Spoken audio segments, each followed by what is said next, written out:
everybody, and welcome to the RHAP B&B for week 2 of Survivor 49. My name is Mike Bloom, getting into our first regular episode of Survivor 49. And there is a good amount to get into, a brand new version of The Journey, maybe some bad blood between tribe members, or tribes, I should say. But the focus will be on blue blood, considering how much has been getting spilled over the course of these past 2 episodes. Of course, I am not alone. I am joined by somebody who I would never deign put dirty it-covered sticks into her bag anytime soon. It's Liana Boraas. Liana, how are you? Thank you. Bruh. Savannah's reaction to Jawan doing that, I think, was so appropriate for that moment.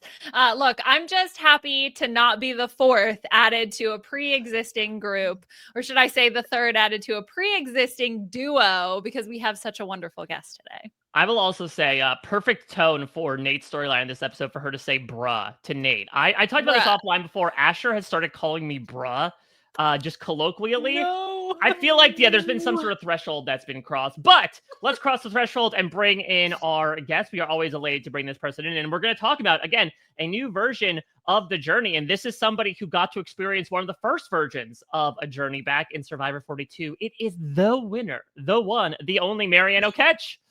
So good to be here, and so good we finally gone good full circle to the you don't have to lose your vote to the from 41, 42 to now like you don't have to lose your vote. Wink, wink.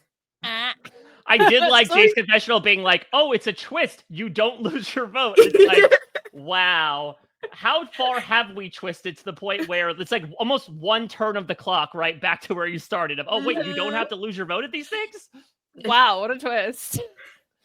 Well, let's talk about our thoughts through 2 episodes of Survivor 49. Because again, I do feel like for many reasons, the second episode was kind of a continuation of what the premiere brought. So it really was sort of 3.5 hours to talk about of Survivor so far. Maryanne, what are your thoughts about how season 49 has begun? Oh my gosh, my thoughts are the same thoughts I've been saying since the dawn of time.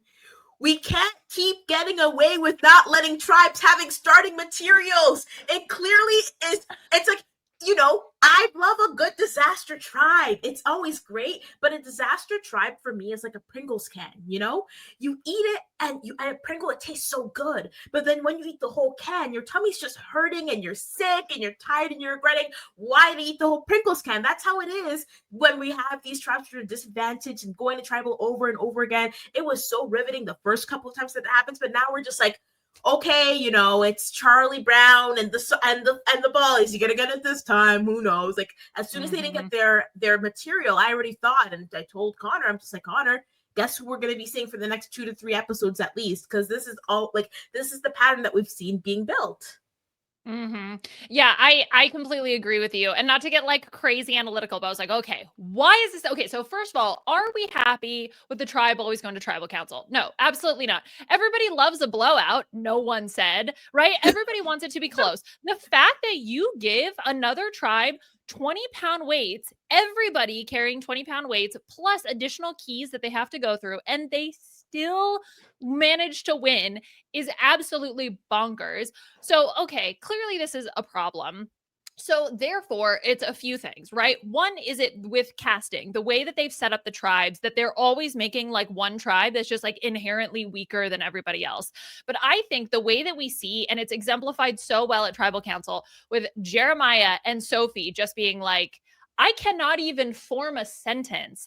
How are these people supposed to complete a puzzle? And especially when every single Survivor challenge ends with some form of puzzle. You are, like Maryanne said, without giving the supplies, always going to set that tribe up. Or not, okay, I'm not always, fine, but I'll be a little hyperbolic in the moment. You are most of the time setting that tribe up for failure, which makes for bad TV. Yeah, I think that there are a few things on this. And of course, there's always great chatter about Survivor going on Chat BCC. But Sam Phelan floated this idea out there as to like, is there something in particular? Is there a factor that is leading to this? Because I would say what we had 42, 43, 47, 3 out of the 9 New Era seasons so far have not had, and granted, who knows, maybe Kella will pull itself out of a tailspin, but certainly it seems like they're on the track to just getting absolutely decimated at this point. And what are sort of the combination of factors? And there are a lot of things. I think Rachel Lamont brought up a really interesting point in that you would imagine when it comes to how you organize these tribes, almost always going to be by discernment of physical strength, right? They don't want to necessarily put all the big buff dudes specifically all together on one tribe, so they tend to distribute it that way. But I honestly wonder if part of Survivor casting should be, here's a puzzle, we'll get one of those replica puzzles from Etsy, solve it as fast as you can, sort it out by time, and then also differentiate people there. Because you bring up a really good point, Liana, and it's something I've been talking about for the past little while now. Like, they're almost always voting on physical strength for that first vote, which kind of is tough because there's not going to be a huge amount of like lifting large objects like you do in the first challenge. It's a bit of a misnomer there. What's much more important are these mental exercises and puzzles at the end. We saw that with Kella firsthand, how they could be, Jake can lift as many ladders as he wants to in this world, but if you don't have a puzzle person, and Rob and I talked in the preseason about how like Kella maybe never had a puzzle person, and that is a problem. And maybe that is the core part of this, is that you are physically distributing these groups. Maybe you need to mentally distribute these groups. I think yeah. So I think it's unclear, right? Because we don't have a sense of what their puzzle ability actually is. I mean, we so saw I think this episode.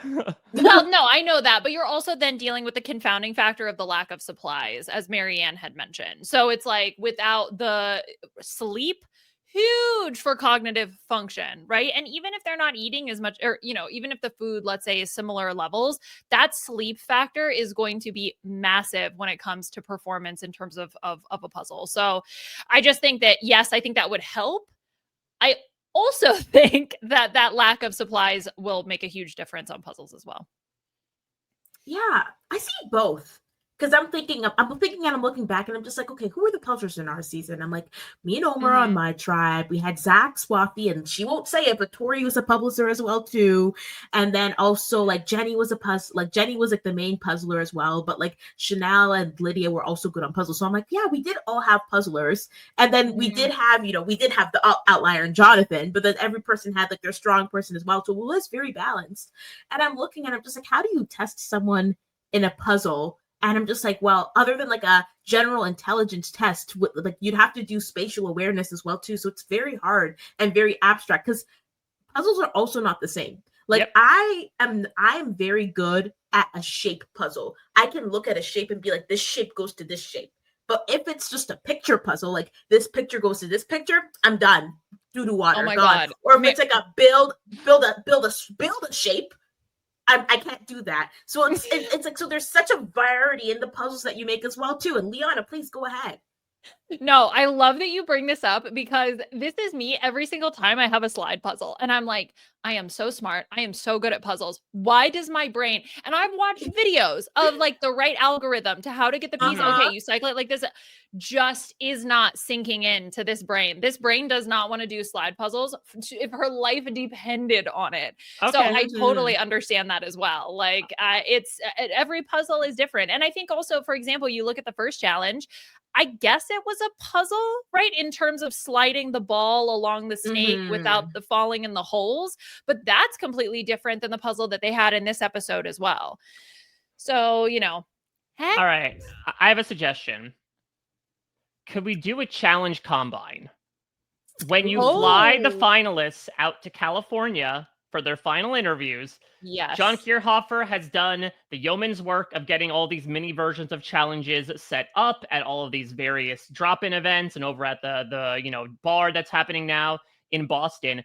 What if you just like book out a space in the Radford lot, set up a bunch of these challenges, and have your finalists run it through? Now, look, these are skills that people can inherently hone in once they find out that they're cast. But if you want sort of a raw test as to what challenges people will specifically be good at, and maybe to your point, you lay out a variety of puzzles in front of them. Granted, that is a comprehensive amount of work for something that, as you say, might get completely out in the wash when the actual factors get brought in. But like, it's I think what I am feeling, and I think what a lot of people are feeling, feel free to speak up if I am putting words in either one of your mouths, is that this episode is perhaps exemplifying the fact that the format is really starting to run its course.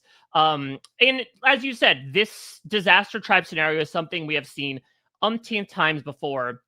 I think the key difference there is that these scenarios make you realize that in those types of situations where it is an eventuality that this tribe will keep going back, that's when you really have to lean on the cast, right? You look at last season, Say's volatility and Cedric voting out literally every member of his tribe. You look at Yanu in 46 and just the confluence of chaos and personalities there. You look at Lulu and the fact that everyone was quitting and swinging back and forth.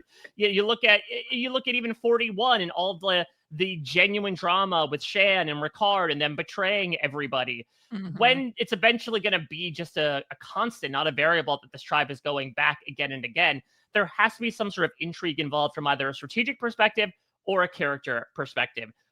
Strategic perspective, clearly that was not there in this episode. And I do not begrudge the players, because that's the other thing too, is that the other thing that I've sort of come to a conclusion to is that like there is a very easy way now to game the pre-merge scenario. And it's incredibly simple. You find your 3 and then you find a 4th. That way you go to tribal council a couple times, just shed those other people, get down to the 4, and God forbid you end up going one more time, get down to the 3, and then chances are you'll probably swap.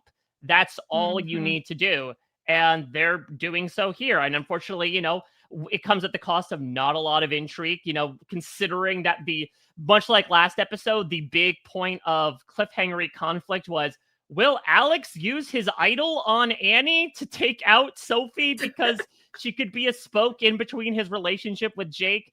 Again, they're trying to fabricate something, which I very much understand. But I think the strategy was just so cut and dry here that it really exemplifies the ideal way to play this structure that has just become so inherent to the new era.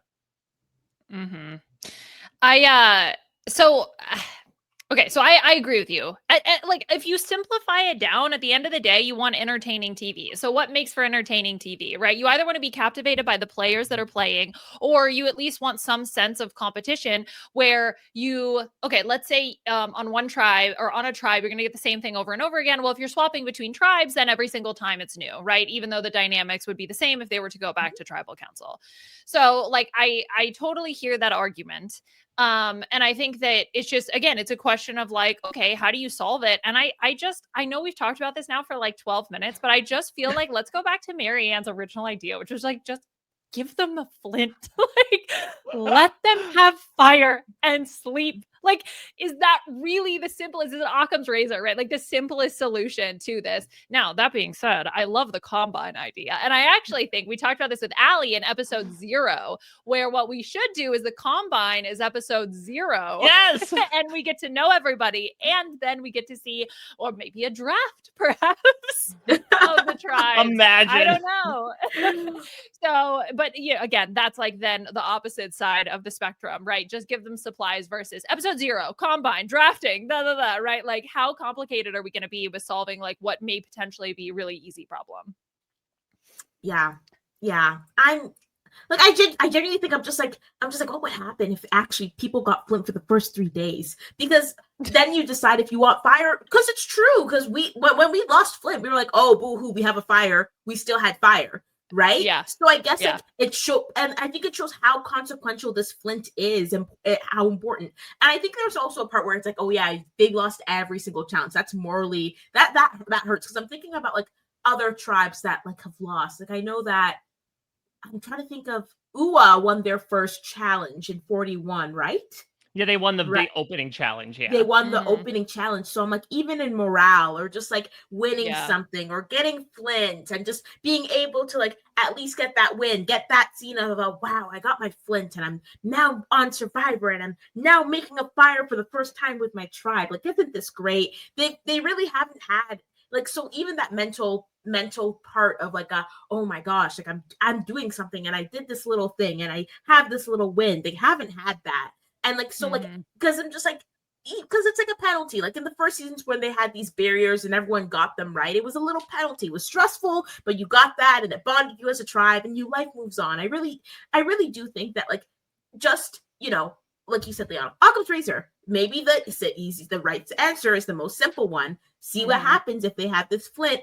maybe give them, instead of just going and giving them the supplies, maybe we stop taking the penalty for the flint, because the only time we see the actual consequences is when either A, it's the tribe that has lost everything, has yet to get their flint, or B, it rains the night after. And rain is so volatile to see that punishment that I'm like, at this point, we're really just going and suffering on the product itself, because it's like you said, the 3 and the 4 has been game up. This was there on 42. I was the number 4 on my season. Like this isn't new. This isn't something that hasn't existed. So I really do think we need to try to make it so, like, at least unless the tribe is truly a disaster, unless the tribe is an organic masting, that we go and we see like a little bit of mixture and flavor, because we've been eating too many Pringles and we need to stop.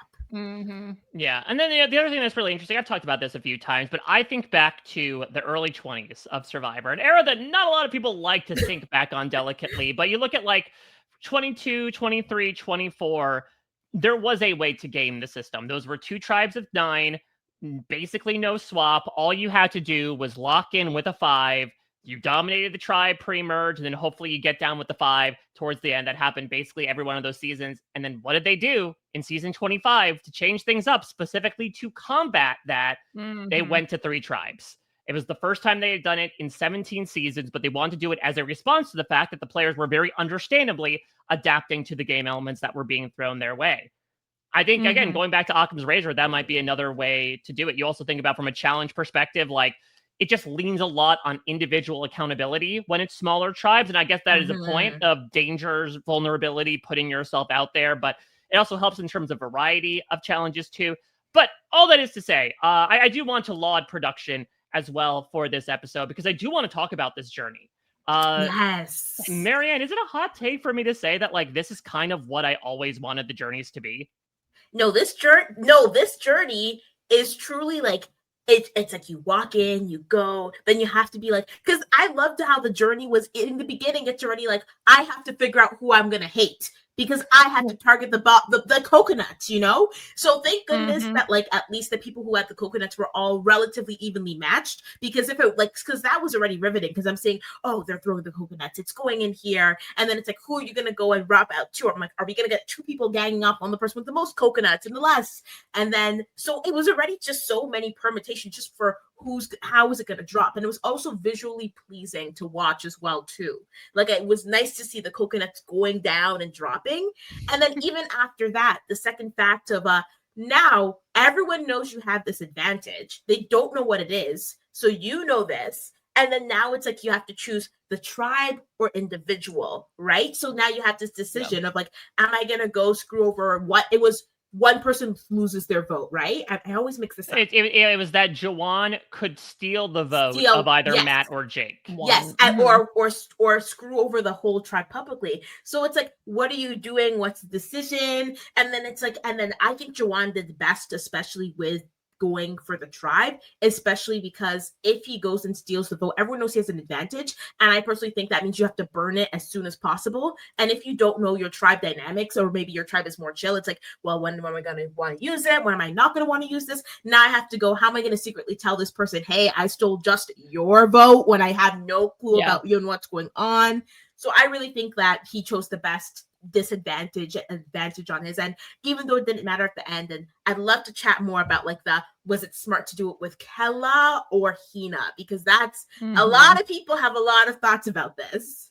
Yeah, I think it's a no-brainer to go for the tribe disadvantage, which then on one, okay, wait. So first of all, I agree with Maryanne that I think no-brainer, you got to go for the tribe disadvantage. It's super public. There's so many reasons not to do the other one.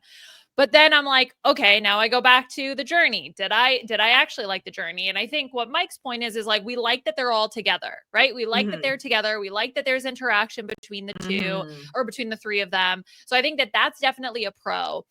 What I would have liked to have seen is for the reward to have been known. Because I don't know if that's correct, but I just want to see, because I would love to have seen the bargaining.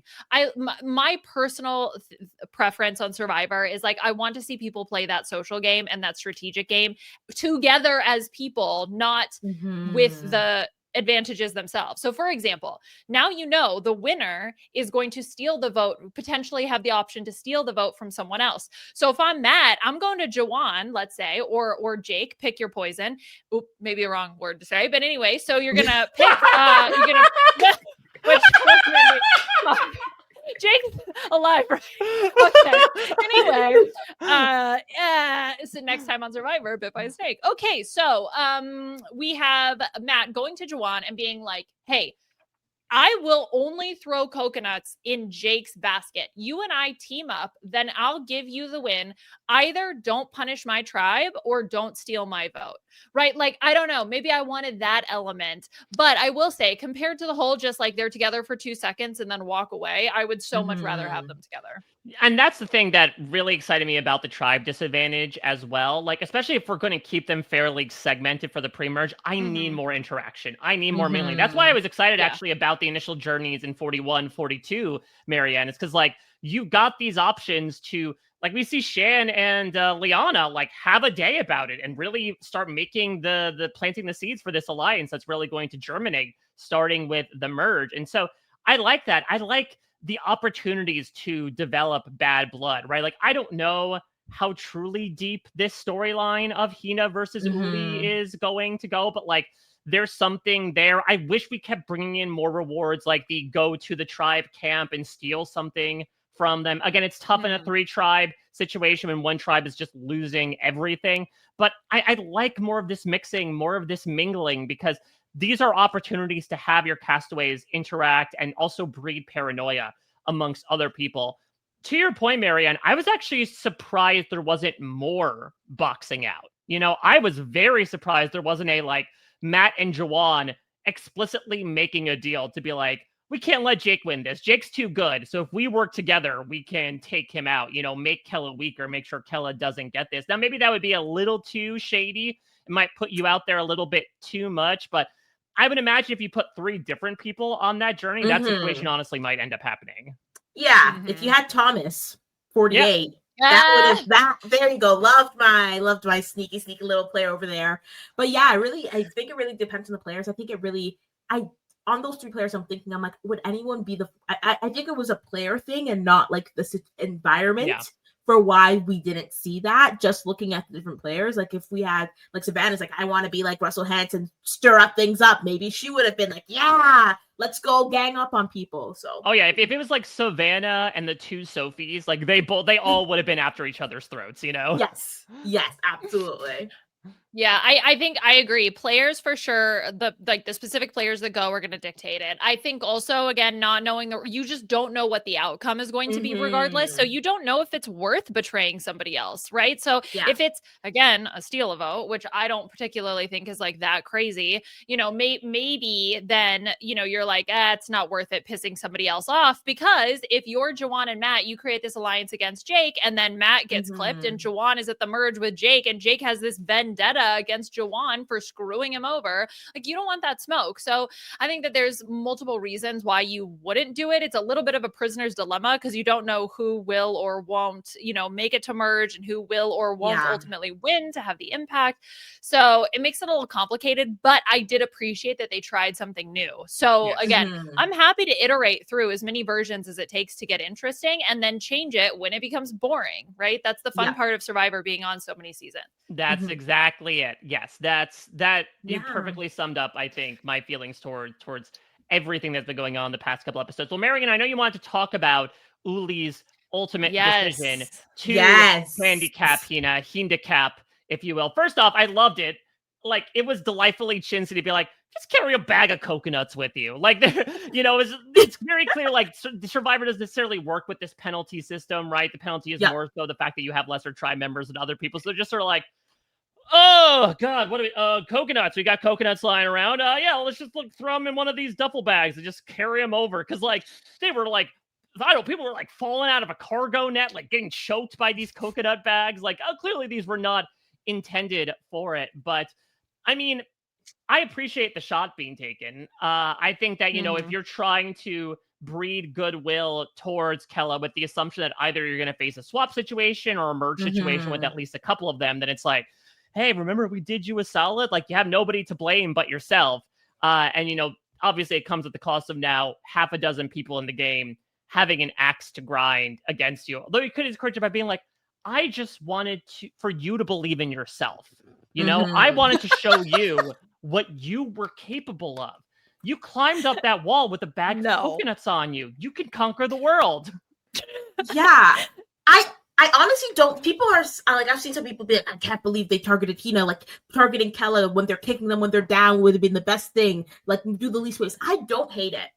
I don't. And the reason why I don't hate it, especially, is because let's say, oh my goodness, we go to merge and, Hina is still intact. The vendetta, I can promise you, is not going to last. People get stir crazy. People want to do something. There's so much game to be played that this whole vendetta is going to be forgotten. The only time that this vendetta would bite people in the butt is if there was a swap next episode. Like, that would be the worst, because it's like, because then now it could be like, hey, Kella, blah, blah, blah, blah. Look what Hina did to us. But then on that end, speaking for Uli could then be like, hey, Kella, look what we did here. You guys didn't do a gift, took the gift horse in the mouth, and you guys lost, but like, you should still work with us. So I don't think it's the worst move. I just truly don't like. And let's say they did go to Kella and they did go and kick a horse when it's down. Hina's just gonna go and come back and be like, hey, look what they did to you, so you should work with us to get them out. Like, I felt as if the disadvantage was a lose-lose situation anyways. Like, so whoever they targeted, it didn't really matter. In the long term, it's not really going to matter. And like, no one's going to go and specifically target Jawan just because he was the one who had the advantage and had to use it. No, I think the people more likely to target Jawan are actually on his own tribe. Like, they're gonna go to merge and it's gonna be like, yo, we gotta, like, Uli's gonna be like, we gotta get Jawan out, and they're gonna be like, oh, we didn't even have to go to war. You guys are having a civil war over here. Like, that's not even a problem. I do like the idea, to go back to what Mike had said about, if you give it to Hina, it's like, we're just inspiring you. It's like that if you can dodge a wrench, you can dodge a ball type logic. Like, I don't know if that applies. Yeah, listen, you're trying to use like negative reinforcement, right? Of like, you're essentially negging the other tribe of like, I don't know if you can do it. You can't do it with coconuts. Oh, you could. Well, you're looking much more appealing to me now. You guys. Can I buy you a drink? Yeah, okay. Dating advice applicable in Survivor as well. I think though, and Jeff even says this at Tribal Council. He's like, look, the tribe that gets decimated, they're going to lose members along the way, but those who survive typically do well. And I think that also, you could go back to Jawan's logic, or I don't know if they made the decision, Uli as a tribe, but it's usually someone's going to pick up those stragglers, right? There will be stragglers. Someone's going to pick them up and then need to go against, the larger force of Hina. And the thing I didn't expect was how personal Hina took it. I feel like they were really mad about it. I think I'm trying to remember it really was like Christina and Sophie were the most externally angry about it. But again, that's still, they really took that personally. I don't know if they were like, just... This is a shot at Hina. I'm just so mad. Well, good. I want that. Like, yes, take it personally. Like, that's exactly what this is meant to be. And this is also going to stir things up again. Like, it'll turn these two massive groups against each other. We need more instances of like, I don't know. It was very controversial, if you remember, in Survivor 43 when I think it was when Baku, when Vessi had talked to Gata, the Yellow tribe, Gabler's tribe, to solve the puzzle to box out another tribe. Like, I don't know. I know it feels kind of dirty to some people. It feels against the spirit of the game. But again, if we feel like things are mismatched to begin with, let's level the playing field. Yeah. And so I like opportunities like this because it also creates storylines. And I am sure there's so much going on with these other two groups, but just due to circumstances, there's not a lot of story happening when it comes to the main crux of the episode. So I'm grateful for this journey for a number of reasons. One of them being, hopefully it does create, as much as you're saying, Maryanne, and I agree that there is not going to be a vendetta, as long as like one of them holds a grudge. That's all we need. We have two, at least, fingers crossed. Yeah. I agree with that. It was so and I think also what was fun about that whole exchange was then Jawan being like, what did he say? I wrote it down. I'll just let that rock. Whenever you're ready, Uncle Jeff. What does it mean? I don't know. Yeah, like, is he saying like like takes one to no one? Like, is that the old like? Because everyone was going. Jeff was like, "Ooh!" It's like, is that a clapback? No, I have Juwan no was idea. just saying. I think Juwan was just saying it's not my like. It It's is what like it is. it is Yeah. what it is. Let's go. Like, why am I like? I'm not gonna like. They're pissed off. What am I gonna say? Like, what am I gonna do about it? Like, what am I gonna say? It's like I'll take it. Whatever. They can do whatever about it. Let's go. Like, I think that's how I interpreted it. That he's like, I'm not even gonna. Yeah. Yeah, I did. The, Go ahead, Liana. Oh no, go ahead, Mike.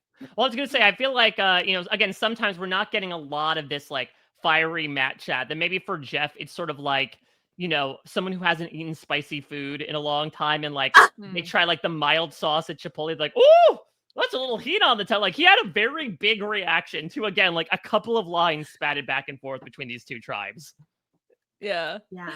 And who knows, maybe there was some more words exchanged that, they decided not to show. Who knows? But I think also if you're not expecting that kind of reaction too, you can be taken a little aback. Oh, it's spicy.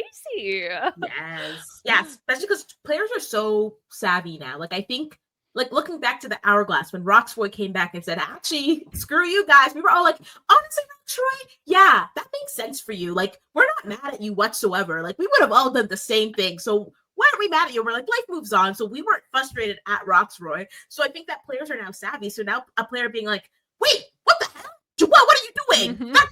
Like, this is an attack on Hina. Jeff was like, whoa, we're getting players who actually are taking things personally again. Like, wow. Well, on that note, I do want to talk to somebody who did not take her boot very personally. Let's talk about Annie here, because Annie, again, very much understanding on the way out. She confirmed in an exit press as well that obviously this was a place that Kella did not necessarily want to be. And despite the fact that she was blindsided because she did think she was the puppet master, even though it was sort of like at the puppet show that nobody was going to. She's just sort of like, it's all going on. And there's not necessarily an audience there, but she understood it was just a game. Let's get into one of our games here, Liana, because I want to hear your thoughts on Annie from the preseason based on the interviews, the bios, and how you thought Kella was going to work out. How did you think she was going to do? Okay, so I did have Annie going pre-jury. I said that after Jake leads the charge against Nicole as the weak link, Annie is next in his sights. However, Annie was prepared to be physically underestimated and spent her time focusing on her social connections with Alex and Jeremiah. The short-lived Ja Alliance, or Ja for short, which, by the way, reading back through this, it was like, oh, yeah. So it's Jeremiah, Annie, Alex, or Jeremiah, Annie, Alex Alliance. So it's Ja or Ja. It's 2 or 3 A's, depending on whether or not you include Alliance as part of the A. That makes more sense because you're like, the Ja Alliance, also known as Ja. It's like, yeah, I guess that technically would be... If it's like, hey, I'm Mike Bloom, Mike for short. Yes, that makes sense from a commonality perspective. I'm Mike Bloom, otherwise known as Mike. You can call me Mike. Okay, thanks, Mike. Yeah, so it's Ja with 2 A's or Ja with 3 A's. Lasted as long as the acronym when Alex and Jeremiah chose to prioritize the duo of Jake and Sophie to keep the tribe strong. Annie did a good job of hiding her CEO-ness and playing up her wacky musician side, which was a delight to viewers and ensured she'd be a shoo-in if the summit ever came back. Her ally was, of course, Ja, and her enemy was Jake. Well, a different J in the Ja. A different Jake in the Ja. It could have been Ja if they had all gotten to work together, or Jaws if Sophie had been able to join them. So obviously the hiding her CEO-ness, I do ultimately think that was her downfall, was not doing that. Would you say the onus was on her CEO-ness? Her CEO, yes, the onus on her CEO-ness. Well, I love Annie. She is such a fun person and such a great person to talk to about everything. I did not have very high prospects about her in the game, especially after getting to see that first tribal council and realizing that it was very clearly her and Nicole on the outs. So I also had her going pre-jury. I wrote, as soon as Annie hits the beach, her survival instincts kick in, with her inner leader telling her, give me shelter, the rock star will become the workhorse of the tribe, setting herself up as an early asset. And he calls her shot in developing platonic love goggles. God, the word platonic has taken on So many new meanings since the last time I wrote these predictions. For someone that she meets in Jake. Vibing with his unique career path and warm soul, she immediately locks in with him. Despite lying about her job as a CEO, Annie's all-business attitude when it comes to camp life makes her an early social outcast, only spared of being the first boot because of Nicole's weakness and challenges. When Kella makes a return trip to Tribal, Annie is convinced that she has the numbers on her side to take out Jeremiah. But her blindside biometrics are off as she's voted out unanimously. Feeling most betrayed by Jake, Annie will go on to pen an angry ballad for her band called Heart of Cold. Her closest ally was Jake, and her enemy was Jeremiah. These are both very, very accurate. These are both very good. I think, though, I just have to give it, and I'm so sorry to the person who I didn't give it to, but I think I have to give it to Liana. Because they were very, very close, but specifically Annie, you had one of her allies, right, with Alex in the jaw, and then also she was on fire for Jake as well too, which was a true story. She was like against Jake since day one, so I think that really just gives it the edge to give this one to Liana. That's correct. Sorry. I appreciate it. Yeah, you are correct, Maryanne. Objectively correct answer there, yes. Maryanne. But before we move on here, Liana, I don't know if your game is around the Nate segment, around the Gen Z slang. If not, can we talk about it for a second?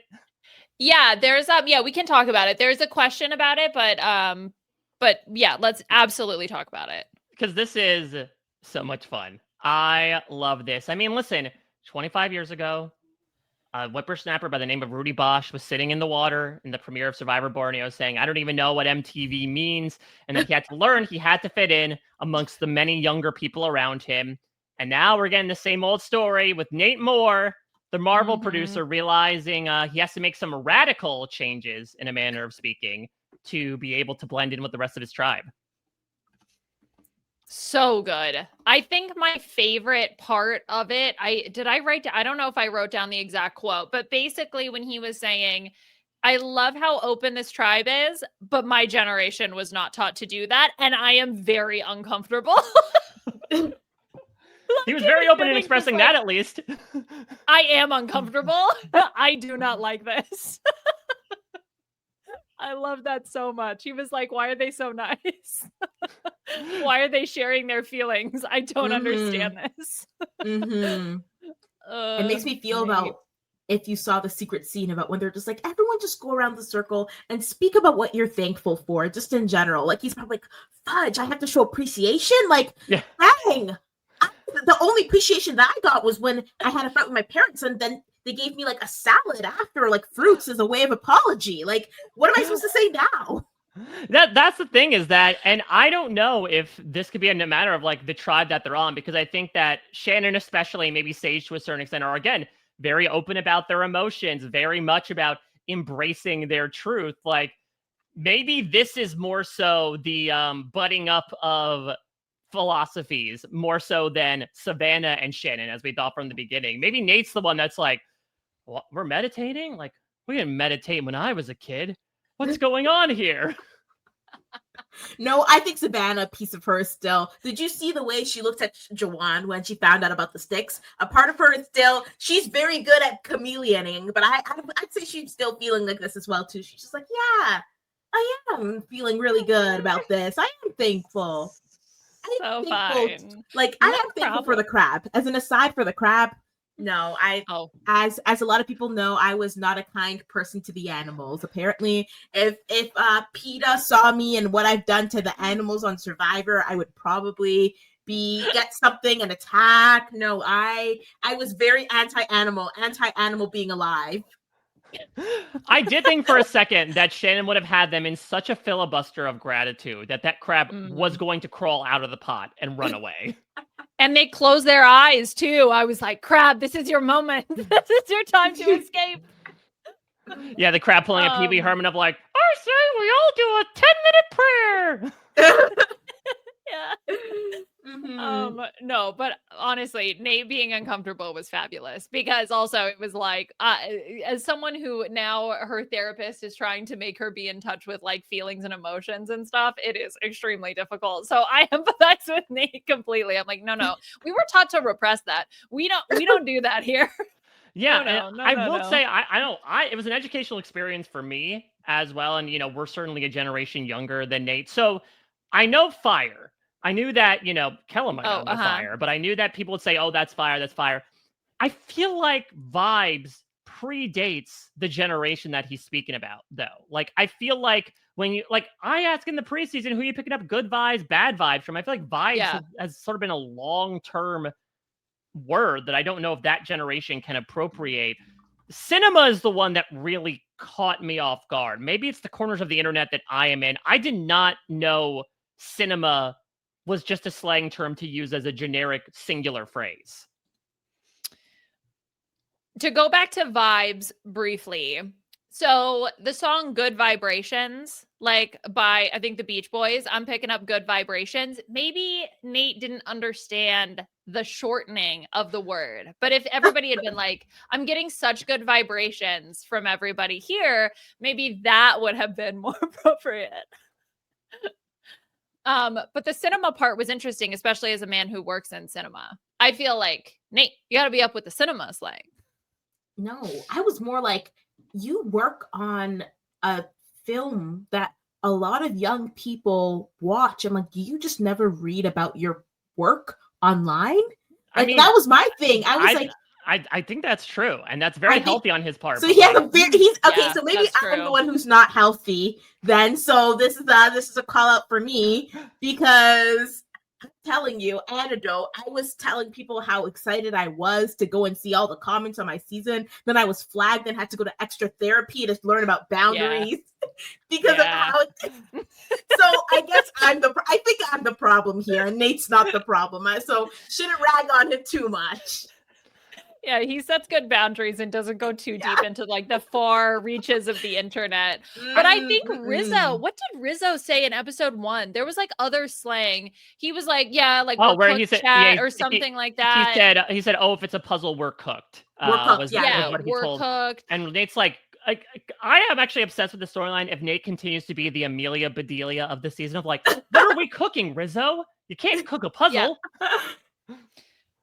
Cinema, there's a camera over there, but it's not a movie, Rizzo. It's television. It's TV, Rizzo. Come on, this isn't cinema. No. Yeah, I'm so here for Nate learning all of the new slang and then trying to see him use it. That's more what I want to see. He did say it in his confessionals, but I want more clunky slang from Nate. That will make me personally very happy.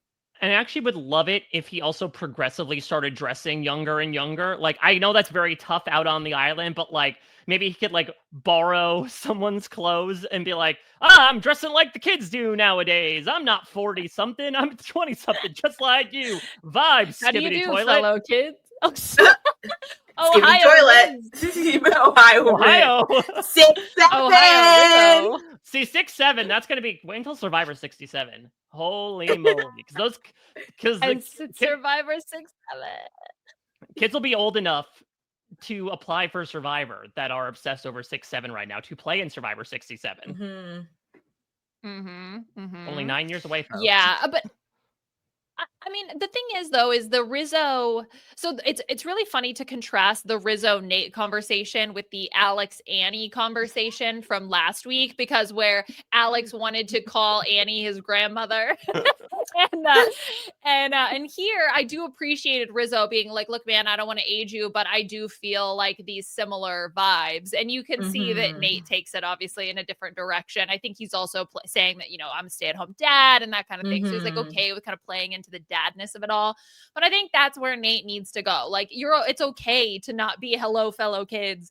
It's all right to like be that, the dad in this situation. It makes you unique. And also then you can, learn some new slang. I just realized that Nate has the rad dad socks. So this guy already had a vernacular based storyline baked into itself from the wardrobe choice.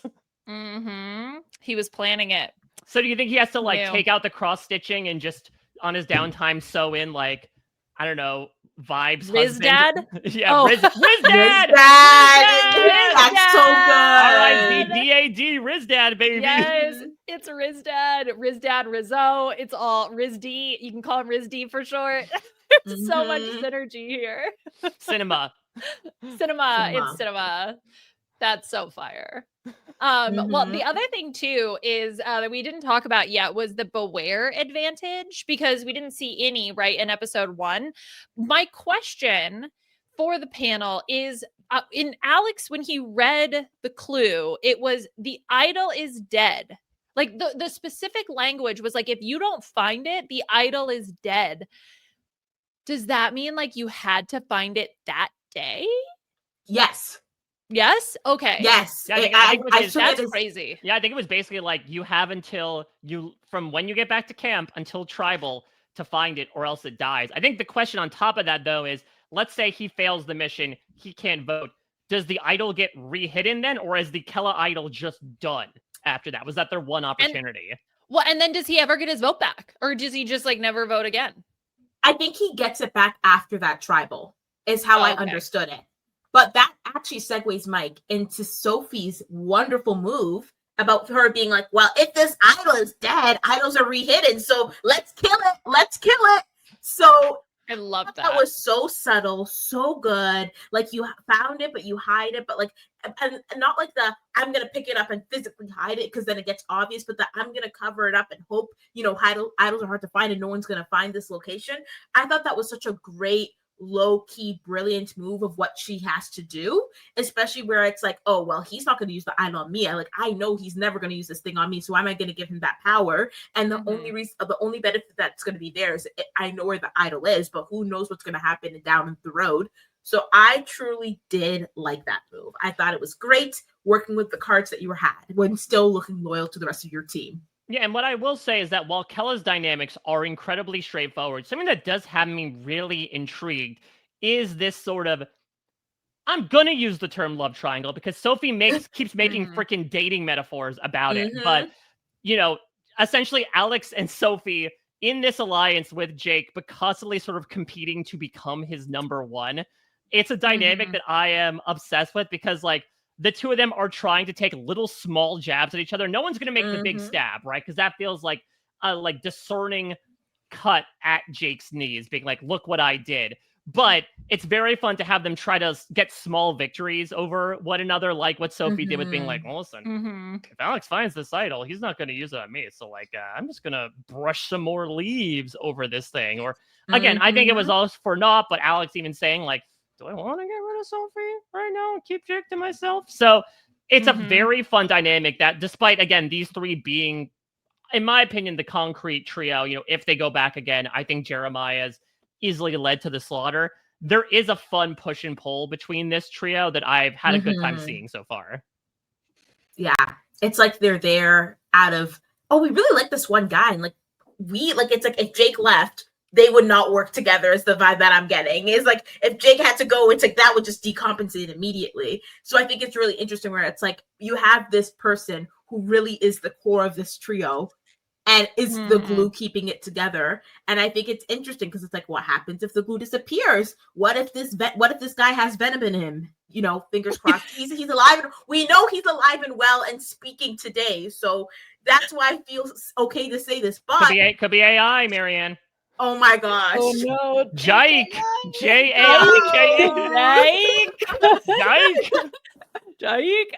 No, but it's very Cold War-esque, right? Like there's this battle going on under the surface that who knows what's going to ultimately happen there. But I think like I appreciated Sophie's move, but then I'm like, how is she going to get that massive ball and chain over there? If that's what she needed to, like, would she need to do that? Or does the idol just get re-hidden? No. Does production take away the box and the ball and chain? My assumption was that because it was a group hunt effort, she would be like, hey, why don't you give it to me and I'll hunt around this area. And then she would unlock the box and like possession's 9/10 of the law, right? Then she would say, oh, it's our idol, but I'm going to hold on to it, right? What people sort of thought Austin should have done in 45. We saw this a little bit in Karamoan where like Eric dug up the idol, but he like gave it to Andrea. And so she had possession of it. I think that's what she was aiming for, not necessarily like, yeah, we'll just wipe it dead and then start again tomorrow. It was more so like, if I bide my time and wait until I get my hand on that key, I'm booking it, and then I get the idol myself. Yeah, okay. I just, and this is okay, this is now a separate topic, but still relating to the Beware advantage. How is like one single person supposed to go to the well for in like a couple hours while you're trying to strategize, while you're trying to figure out who the vote, like who's gonna go home? You have to enlist at least another person, if not a group of people, to go dig up the ball and chain, carry that heavy chain and ball all the way, go search the jungle to try to find something. I think that for me, I didn't mind the fact that it died. Or like what that you had to find it that day. If you're gonna have to find it that day, it has to be somewhat easier to find at least, or the idol isn't good for as long. Because what I don't like is I don't like it when you just end up in a situation where you have to tell everybody, right? I want it to be a choice. I want Alex to have a choice about who he shares, why he shares it with them, or if he chooses to not share it at all. And I just feel like the combination of a loud, heavy ass chain you have to carry through the jungle is like a dead giveaway. And the fact that 4 of the 5 people on his tribe knew about it is like insane. But anyway. No, I mean, I agree. I think that's the tough thing is I did enjoy Alex's grumbling and grousing about like, great, now literally everyone in the tribe knows about it. I might as well tell Annie at this point. Let's make it 5 for 5.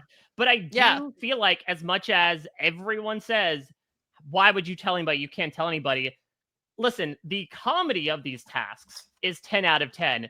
It comes at the cost of needing somebody to share it with. Fair. You know, when you think about like the codexes, right? Like Say finds the codex, but that's her one weakness, so she claims, so she has to share it with other people. When you give people these tasks that require either stealth or distraction or just helping find things, you have to enlist people. It's impossible to do it on your own. I mean, Maryanne, I know that you were able to find an idol obviously on your own and keep it to yourself to great effect. But correct me if I'm wrong here. It wasn't a Beware advantage though, right? It was just an outright idol. Yeah. So I was actually going to push back on what you said, Mike. I was about to be like, I actually think with Beware advantages, I think with those idols, it's very, very hard to keep quiet. And if you like, some people can keep it quiet, especially like, for example, in 43 with the beads, the arts, and like how that's like the more possible one to go and keep quiet. You're able to have some maneuvering. But for some of these ones where it's like, oh, you have this massive ball and chain, and you have like 3 to 4 hours at most to then go and use it, and then you also. It worked on this. It worked for Kella because they already knew who was going home at this time. Yeah. But it's like, oh, but also you're sacrificing your strategy time at this point, and now you're off who knows where during this whole time. Good luck. It's like by the motion of it, you can't really keep that idol forever. And by the motion of it, that idol is going to be more like. You can't hold that idol until maybe 2-3 votes past merge because everyone is going to in merge within the next 3 episodes. If that idol is still alive, everyone will know that you have that idol, and that's just a massive target. So that has to be burned in some way as well too. Like the only people who I judge for telling people they have an idol is when it's like a no strings attached idol. That one I'm like, boo! But for this one, I'm like, okay, Alex, you're okay. You're allowed to tell someone because you have to. You have unless you were Jonathan. Jonathan Young is the only person who I believe he could say, I need to go just hunt and be with myself. We'd be like, okay, Jonathan, take a deal. He has this match. He can hold the ball and chain. He can go and dig it and hide it. So he's the only person. Unless you're Jonathan Young, you are allowed to tell someone that you have this advantage. I love that. I love it's like the Jonathan Young clause of the Maryanne rules. Yes. Maryanne rules of winning Survivor. Yes. You can tell someone about Beware advantage asterisks unless you're Jonathan Young. He gets diplomatic immunity. Yeah. That's right. That's right. Okay. Well, I'm actually surprised we've managed to talk this long about this episode, given how, straightforward a lot of these things were. So I think let's transition into the game, which actually hilariously is still about this episode. Because I was helping a friend of mine move, so I couldn't watch the episode live. So I ended up watching it later. And, the vibe of it being a boring episode, I knew Annie was going home. So I was like, okay, this is going to be boring, whatever. So what I challenge myself with is putting together a game that I absolutely adore, which is The Devil's in the Details, Oh God. which asks questions about little tiny details about the episode to see how close the two of you were paying attention to this boring That's episode the of fakest. Survivor. I'm gonna do so badly. Well, look, let's just see how it goes. Mike, we're going to start with you. The way it works is I'm going to read you a question about the episode. I'll give you 4 answers and you have to pick the correct answer. So for your first question, how many worms do we see Jeremiah eat? So this is how many times he took a worm and put it in his mouth. Okay. Just Jeremiah, though, not the whole tribe. Just Yeah. Your options are A, 3, B, 5, C, 7, or D, 9. Well, okay, we're already off to the races because I was going to say 2 just as a blind guess, and that is below the minimum. Okay, so let's think here because I know that I'm thinking either 3 or 5. I feel like they're not going to show him. I mean, I know it was a 90-minute episode and they needed to fill time. They can't show him eating 9 worms. They can't show him eating almost 10 worms in a segment. I'm going to go with 3. It was 5. Okay. So he ate 5 worms, but then we also saw several other people eat worms as well. So there was a good chunk of worm eating footage in this episode. I'm surprised they saved all the puking for last episode and not this, considering they were digesting living worms. Given the worms. They're good protein, Mike. Okay? Great protein. Maryanne, this next question is for you.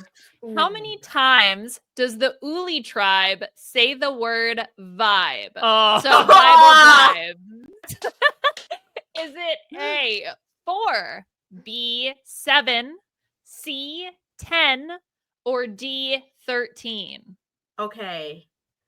You know, you can say vibe so many times, especially like how you edit episodes in Survivor. You can be the vibe. That's already 5 times, you know? But I'm going to go with the Mike method, which I'm going to call the M&M. And my blind number that I had in my head was 7. And you said 7. So I'm going to go with 7. Okay. You were close, but incorrect. It was 10. Oh. It was 10 times. And actually, fun fact, Steven says vibes also from Hina. So he says it once. So it's technically 11 in the entire episode. Oh man, it's too bad tribe. There's so much bad blood now between Hina and Uli because Steven sounds like he's cut out for that tribe. I know, he's the vibe guy. All right, Mike, we're going back to you. When Jake is trying to make fire, he becomes frustrated and does which action?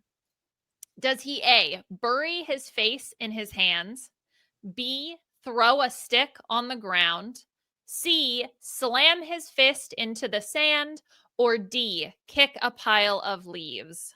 Oh, see, I was going to say, again, my blind guess was going to be, because I knew he flopped on the ground. Like, I know he, did and sort of, keels over. So now that has been dispelled in my head, can you read through the options again and I can actually listen this time? Does he bury his face in his hands, throw a stick on the ground, slam his fist into the sand, or kick a pile of leaves? Well, I know that supposedly Jake is the walking Hulk, according to Sophie, but I do not think he smashed his hand or a stick. I think he just put his head in his hands. Okay. That is incorrect. He threw a stick on the ground, but he did roll over and he put it up like this. Oh, so, come on. It was face adjacent. No. As someone who's cracked out over making fire on Survivor, I was team hands over the face. It makes so much sense. You're frustrated. You don't want anyone to look at you, so you just put the hands on the face. I like your answer, Mike. Thank you.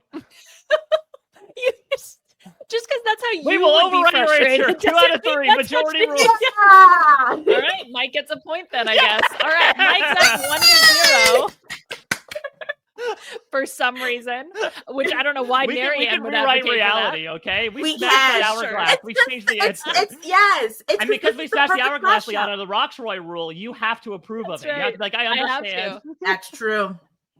I care so little. Welcome. Have your point. All right. Maryanne, let's go back to you. We're still talking actions here. Okay. So Okay. when Uli is leaving the immunity challenge after Mhm. winning, right? So they're leaving. What gesture does Shannon make towards Kayla? Kella. What's Kella? I will remember it one day when the season is over. By the time they So, merge, does and you she- don't need to remember Exactly. it. Exactly. Does she do? So this is Shannon. Does she do prayer hands, hand on her heart, a thumbs up, or a double wave? Oh, Wait. you see, I was feeling hands on the heart at first, but then you said double wave, and my spirit called out to double wave for some reason. And so maybe somehow my vibe is being transported back to May of 2025, and I was there feeling that little double wave. And specific question. Are we talking a double wave like this or double wave like this? Because those are two vibes. Yes. Like this. It was Yeah, this because that. say this Yes. is bye-bye, right? This is taunting. This is okay. Yeah, If it was like the this. double wave, I'm gonna stick with the double wave. And if I was wrong, it was Okay. hand on heart, I'm gonna be so annoyed. But I feel that it's the double wave. Okay. Well, I have good news for you. It was not hand on heart. I have bad thank news goodness. for you. It was not double wave. It was a classic prayer hand. Oh my I gosh! love it. It is so, I don't know if this is accidentally or purposely, but so passive aggressive, right? To be like, so bad. I'm thinking of you. So on brand though too, kind of for her. I feel like, And that's the like, thing, though. I don't know if they perceive it that way, though. They don't know Shannon, and so it's like, what's this asshole doing to us? Did she pray for us? No, that's like the same feeling if someone walked out and you lost, and they just did this, like the Hunger Games, like peace tree. Yeah, the Hunger Games. Fighting hands. I'm like, what do you mean? I need that on Survivor. I need someone to do that. That would be amazing. All right, Mike, we're going back to you. What phrase is not said as encouragement from one of the boys during the journey? So this is while they're all throwing coconuts, they're all yelling out things to encourage each other. Believe in while yourself. they are. All right, your 4 options are, and remember, this is the phrase that is not said as encouragement. A, good shot, bro. B, keep going, bro. C, come on, boys. Or D, nice hustle, boys. Well, I love that all these sound like the start of a Shania Twain song. You can just really intersperse it in there. Okay, so I definitely remember like the second one specifically. I feel like it's got to be one of the boys one. We have "Come on, boys," and we have "Keep going, boys." Nice hustle, boys. God, like I can so imagine Jake or Matt saying "Nice hustle, boys." Like that's the thing, is that sounds so hackneyed, but I can imagine them being like, "Yep, nice hustle. Come on, keep your heart rate going." Like they're jazzercising instead of throwing coconuts into a net. So I will go with C. I think your answer is hiding in plain sight and going with the most generic answer. I like that too. Should have hustled. Nice hustle, boys, was the incorrect one. For context, there were several, literally several, that I got from listening to this.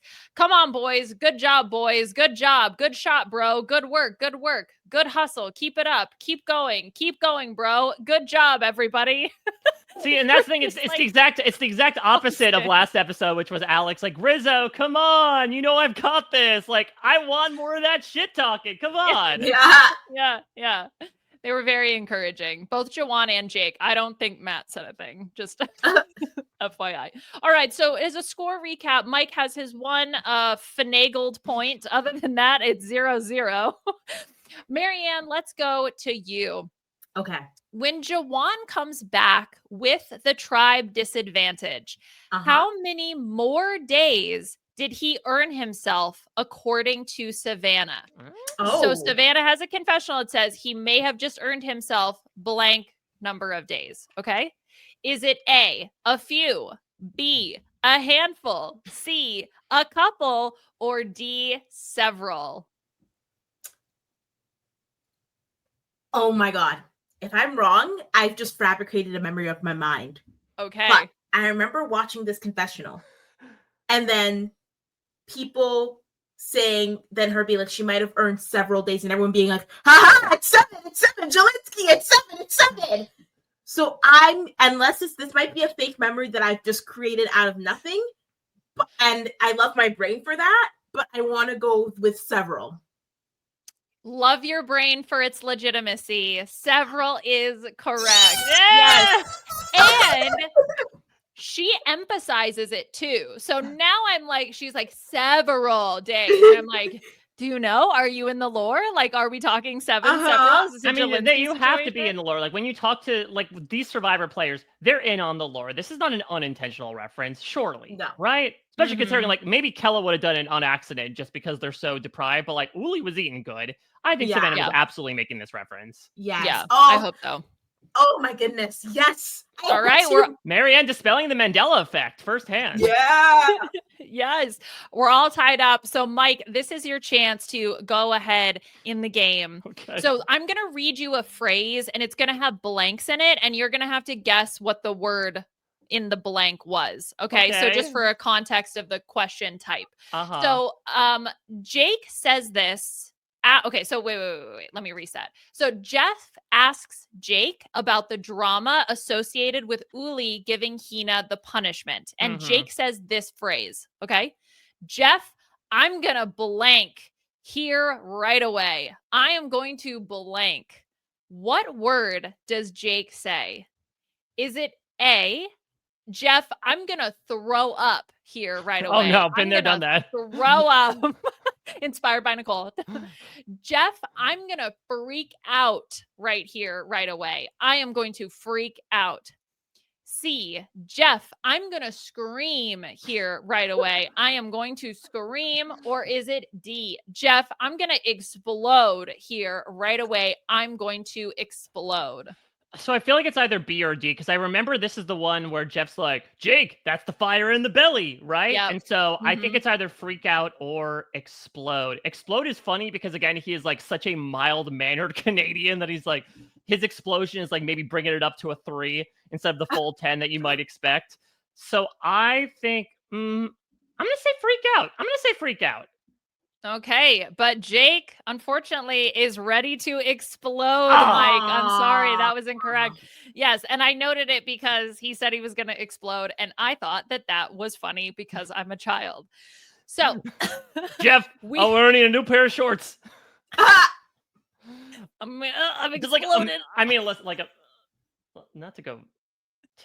Just imagine, like, Jake, how's this make you feeling? Jeff, I just came. Like, can you just imagine someone said that on the mat? Oh my god. That's crazy. Like, how would everyone react to that? Man, Jeff, that's great. I just came. I just came with my pants, man. Ooh, you're gonna have to give me a minute. Oh, did you guys capture those vinegar strokes? Oh my god. Jeff would swear at you if you did that, actually. Yeah. Wait, if you said that or if you actually came in your pants? I mean, no, I know there were seasons where, like, people were talking. I think didn't Omer say that, like, on your season you were talking about poop and pee, and Jeff's like, if you think that this will make it on the air. Yeah, pissed me off because I remember talking about, like, just like poop, like the experience of pooping and aqua dumping, and he's like, don't talk about that. It's never gonna make air. Yeah, I was cast in the wrong season apparently because we just showed 4K vomit just last week. Well, that and Sage has to pee all the time. And Savannah got a confessional about aqua dumping. Like, I'm obsessed with that. I mean, is this like Chekhov's, overeager bladder where, like, Sage is going to be in a much win immunity challenge that's endurance, and she's like, no, not here, not now. And she has to, like, dash off Amanda Kimmel style into the bushes. Oh my gosh. I am a little afraid she will pee herself at some point in time because her exact quote was, my bladder reacts strongly to high physiological responses. So that could really be anything. If my heart rate's pumping, my bladder is pumping. Tribal. Which is great. Tribal. Yeah. The first time Sage goes to tribal council, she pees her pants. Who knows? What a weird season. If it's like, all right, tribal council. Sage, I'm noticing a puddle beneath you. Can we talk about that for a second? Oh my gosh. You know what's crazy? Jake made a puzzle or a puddle also last week. Yeah, Jake's like, Puzzles, Jeff, I'm not good at puzzles, but I am good at puddles. Puddles. Oh my God, that's horrible. All right, I'm going to try to get all of these thoughts out of my head. Thank you, Mike Bloom. All right, we have one final question. So, Maryanne, this is your opportunity to win it all. Otherwise, we are going to our tiebreaker, which I might have you guys do anyway because it's fun. So, question number 8. Alex says this after the shoe bandit strikes again. All right, and this is another fill in the blank, Maryanne. I don't know if there's some blank coming around who wants to be a blank. What 2 words does Alex say? Wait, 2? That's crazy. Yeah, I'll read them for you. I don't know if there's a Bigfoot coming around who wants to be a fashionista. I don't know if there's a Sasquatch coming around who wants to be a lady killer. I don't know if there's a Yeti coming around who wants to be a playboy, or I don't know if there's a chupacabra coming around who wants to be a glamazon. Okay, clearly remember the anything. brain drain has manifested most in this man, considering he's imagining mythical animals are coming out of the woodwork to steal shoes. Okay, so chupacabra. I always mix up chupacabra and a capybara. That's Those are 2 very different things. So it's chupacabra and then glamazon. Yep. Yeah. So here are your combinations. I just need the first and the last. Okay. The first one was Bigfoot and fashionista.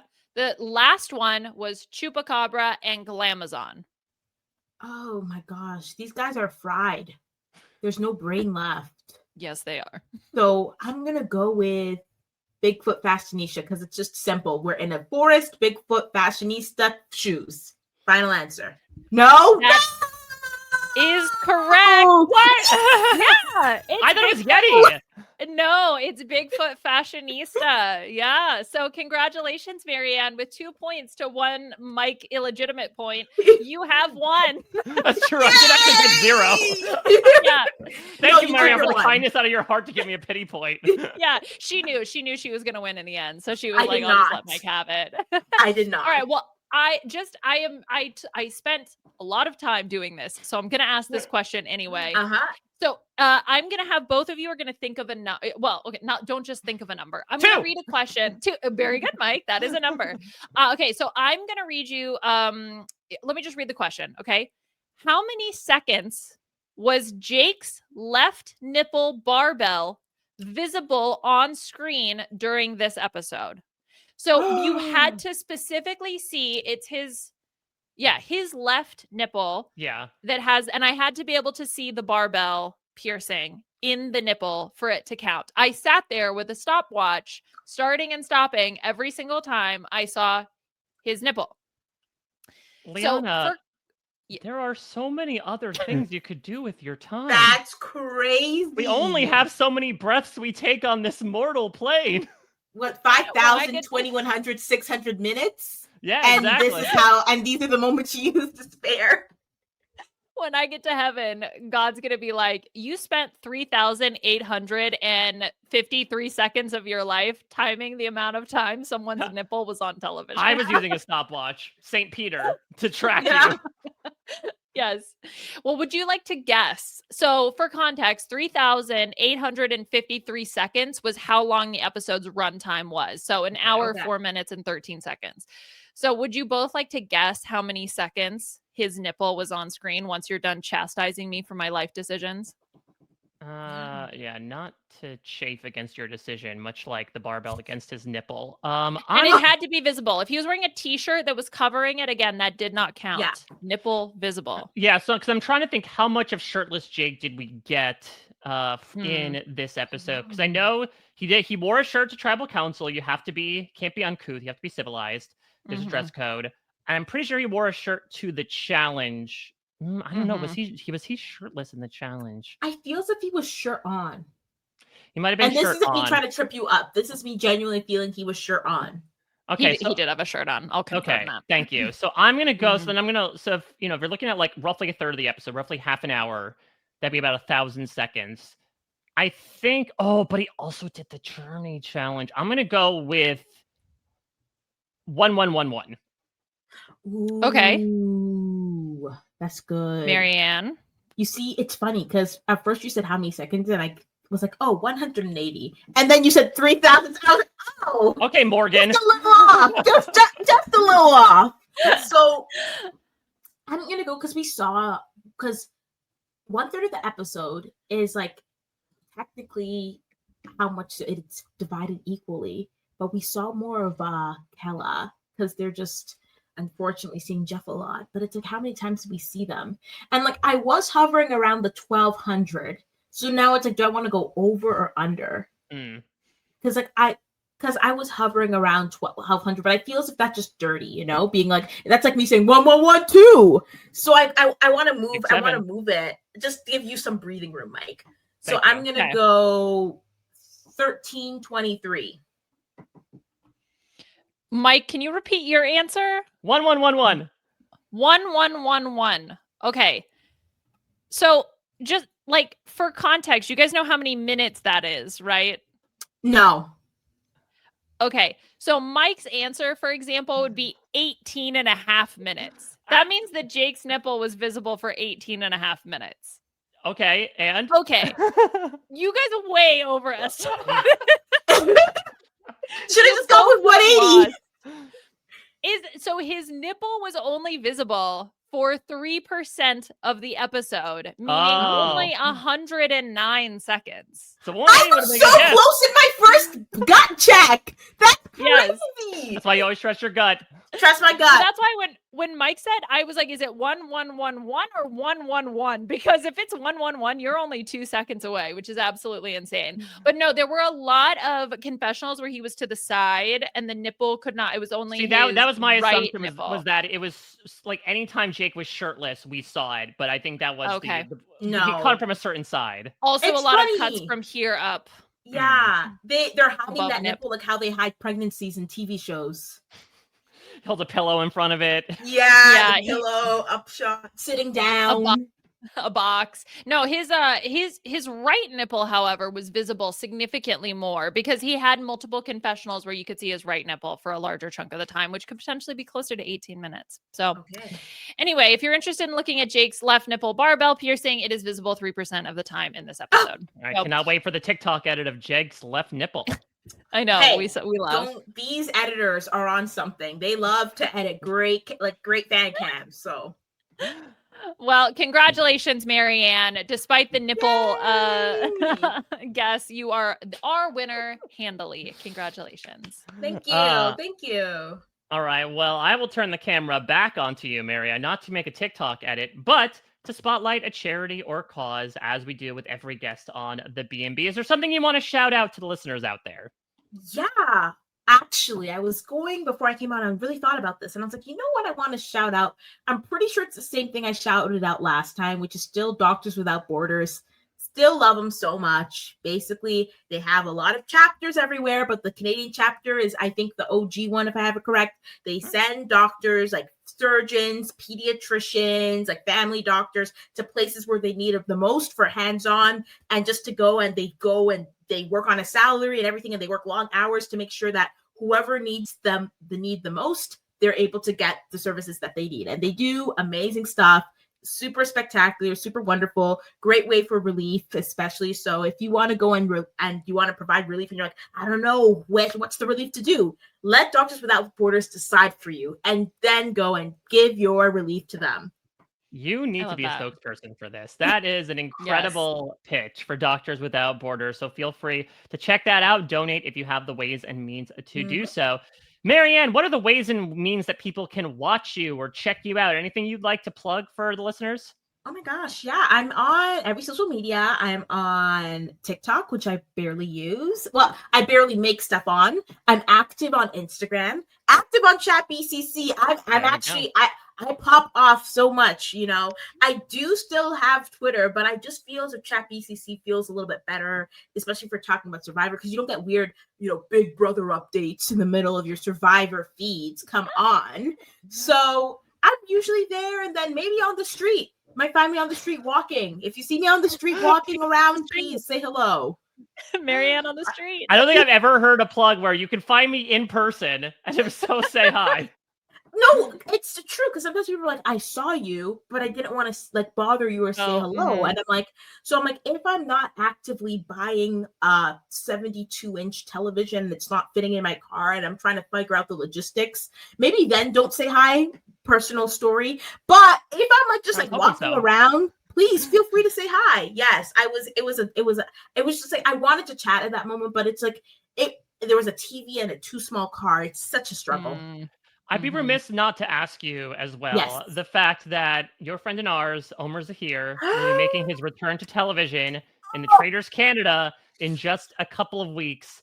Give me your thoughts. Give me your expectations. Oh my goodness, I am so excited to see Omer on my screen, especially because it's like now I don't have to kill him. I can support him 100%. Like we're not diametrically opposed. So I'm so ready. I said if Omer has no fans, I am dead. I believe he's going to do so well. He has such great reads in everyone. He's just such a social, wonderful person. So I am rooting for Omer, whether he's a traitor, whether he's a faithful. If he's a traitor, oh yeah, who cares about those faithful? If he's the faithful, screw those traitors, okay? Keep Omer alive. So it's going to be so fun. I'm so excited. So I'm not sure how Americans will watch it, but where there's a will, there is a way. We will find a way for y'all to watch it. And for us Canadians, global is your friend. It's all again, good. Yeah, so you're the expert on giving these slogans out at the end. Again, perfectly marketed. Well, Liana, someone who will be covering Omer on the Traders Canada, is your ball and chain, and I'm not talking about the idol containing device. Puya, your partner on the PAL. What's going on this week on the PAL? Yes. So let's see. My microphone died. So we only had, for the PAL, we used 2 microphones. We only had one. So we sat right next to each other, right up close at the same microphone. Puya hated every second of it, and I enjoyed every second of getting to torture him. So that was very, very enjoyable. That's episode 39. That one is out now. Episode 40, which is wild to think that we're already at 40 episodes, is going to be coming out the next week, and we are doing a lie detector test. So I think you're definitely going to want to check that one out too. What? I have so many questions. Did you get a lie detector? Yes. What? Well, we haven't recorded it yet. We'll see how it works. Oh my God. If it actually works or not. That's so fun. Yeah. That is incredible. Yeah. Innovations in the genre happening on the PAL. That's Streamy Award level. That's what we're going for. I cannot lie. I've got a lot of great stuff going on. If you missed, I did a conversation with Annie, which was great. Again, a little bit of a straightforward boot, but she was very open about, all the beliefs that she had about the tribe. She talks about army crawling up on Jake and Sophie talking one night while she was sleeping. So a lot of fun stuff from Annie. Of course, the Amazing Race has been going on, and maybe an all-time full bloom moment, surprisingly not from myself, on the Amazing Race recap. And if you missed it, was burning the candle at both ends, the torch at both ends, I suppose, talking to these Big Brother contestants in the finale. And much more to come. I did a reality flash with Chappelle about Tiffany New York Pollard's new show called Slayer's Wheel of Fate, which puts her in a medieval-like setting where she recruited a bunch of people from a dating app to help defeat a woman named Queen Karen and free the dragons and win up to $25,000. It's one of the most ridiculous things I've ever heard in my life. And we try to break down that entire Mad Libs of a sentence. So you can check that out as well as everything I'm doing at a Mike Bloom type. That was a lot of words put together. I was going to say, I think you just hit random on a word generator and then said I'll do you one better. The entire backstory is animated via Flash. So, again, the peak of reality TV happening on Out TV, and hopefully the peak of coverage happening with the BB. Hope you all enjoyed this. Again, much more of a straightforward episode. I do have a lot of confidence, especially with Jeff hyping this up preseason, that I do think things are really going to start to heat up and speed up as we get further along here. But we shall see if Kella will keep going down the path of going to tribal council, or if something will stave off the venom, as it were. But we shall see next week. Some of us will see live next week at the RHAP show. Come up. We will not be loading 72-inch TVs in our car, so feel free to come and say hi. Would be greatly appreciated. And we support everybody who supports us in turn, including everyone behind the scenes at RHAP for packaging these podcasts for your eyes and ears, and of course for our wonderful guests like Maryanne as well. And of course, to Will from America for his fantastic theme song, which is Cinema, I believe. Cinema. I think I'm using that correctly. Well, next week, the vibes will be vibing as we'll be talking about episode 3 of Survivor 49. Now, I'll be coming to you a little bit later because we have some plans over the weekend in the wake of the live show, but it will come into your feeds later, better than never. That's not the phrase, but it is when the time. That's the timing when it comes. Probably Monday or so. So take the weekend. We'll marinate on our thoughts about the episode, but come back with a guest to break down everything that is happening. Until then, everybody, we'll check you out at your next stay. This is RHAP. We know reality TV.